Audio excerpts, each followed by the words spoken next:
Hello students. तो आज हम लोग विदुर जी के बारे में जानकारी हासिल करेंगे।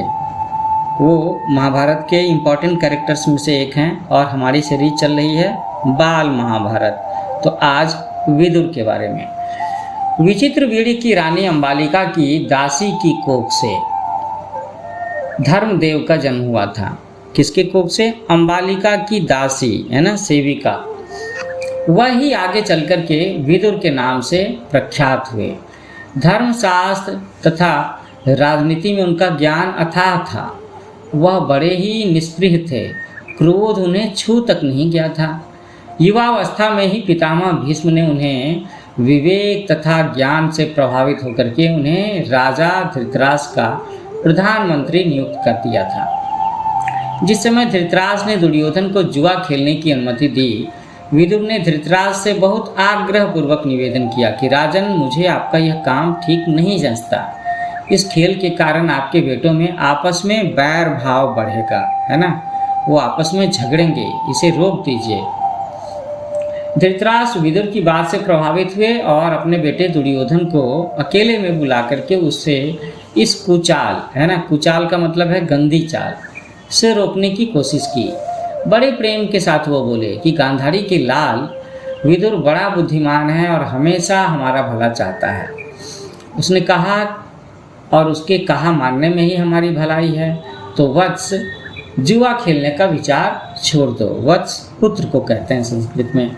विदुर कहता है कि इससे विरोध बहुत बढ़ेगा और यह विरोध राज्य के नाश का कारण हो जाएगा।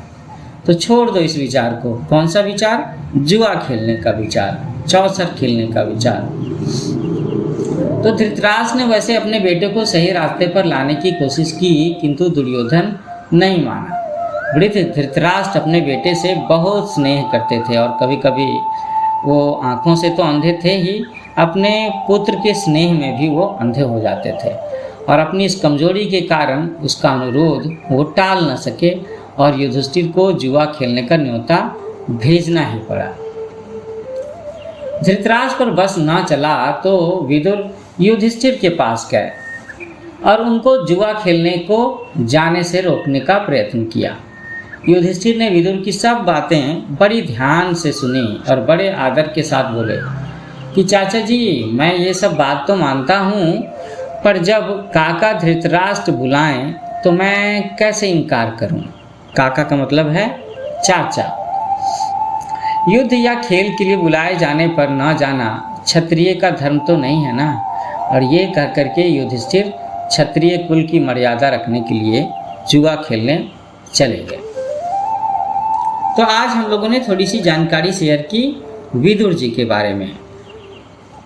आई होप मेरा ये महाभारत कथा का पाठ आपको अच्छा लग रहा होगा। तो आप मेरा चैनल न्यू एज कोचिंग, इसे ज़रूर लाइक कीजिए, शेयर कीजिए, सब्सक्राइब कीजिए और अपने कमेंट ज़रूर डालते रहिए कि आप हिंदू माइथोलॉजी में और किन किन की कहानियाँ सुनना चाहोगे। जानना ज़रूरी भी तो है ना। तो जल्दी मिलते हैं हम लोग अगले भाग के साथ में। Happy learning with new age coaching.